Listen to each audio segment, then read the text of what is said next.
শুক্রবার রাত ৯টা ঢাকার দক্ষিণ কেরানীগঞ্জের কালীগঞ্জ মাকসুদা গার্ডেন সিটির সামনে এসে থামে একটি রিকশা। প্লাস্টিকের বস্তা সহ নামেন এক যাত্রী। রিকশা চলে যাওয়া মাত্রই বস্তা রেখে উধাও ওই যাত্রী। পুরো দৃশ্যই ধরা পড়ে সিসি ক্যামেরায়। রাস্তায় পড়ে থাকা বস্তাটি স্থানীয়দের নজরে আসলে 999-এ কল করে এলাকাবাসী। পুলিশ সেখানে গিয়ে বস্তা খুলতে বেরিয়ে আসে 2 হাত 2 পা আর মাথাবিহীন এক নারীর দেহাবশেষ। হত্যার মোটিভ জানতে পুলিশ সর্বপ্রথম চেষ্টা করে মরদেহের পরিচয় শনাক্তের। লাশ ভর্তি সেই বস্তার ভেতরেই অন্যান্য জিনিসের সাথে মিলে একটি ফোন রিচার্জের কার্ড। যে কার্ডের সূত্র ধরে আগায় পুলিশ।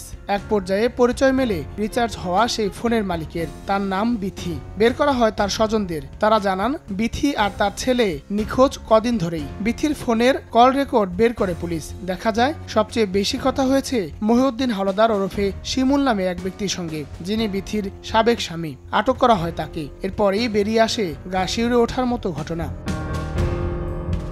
পুলিশকে শিমুল জানান 7 বছর আগে বিথিকে বিয়ে করেন তিনি। 3 বছর সংসারের পর তালাক দিলে অন্যত্র বিয়ে করে সংসার শুরু করেন বিথি। সেই সংসারেরই ছেলে রাফসান। আর শিমুলের দ্বিতীয় স্ত্রী থাকেন জোরাইনে। তবে সম্প্রতি আবার বিথির সঙ্গে একত্রে দক্ষিণ কেরানীগঞ্জের মিরেরবাগ এলাকায় একই বাসায় থাকতে শুরু করেন শিমুল। বিয়ে করার জন্য চাপ দেওয়ায় সেই বাসাতেই শুক্রবার সকালে গলায় গামছা পেঁচিয়ে শ্বাসরোধ করে বিথিকে হত্যা করেন শিমুল। ঘটনা দেখে ফেলায় 4 বছরের শিশু রাফসানকে গলা চেপে মেরে ফেলেন তিনি। মেঝেতে দুজনের লাশ দেখে ফেলে ভাড়াটিয়া নুপুর নামে এক তরুণী। তাই তাকেও শ্বাসরোধে হত্যা করে শিমুল।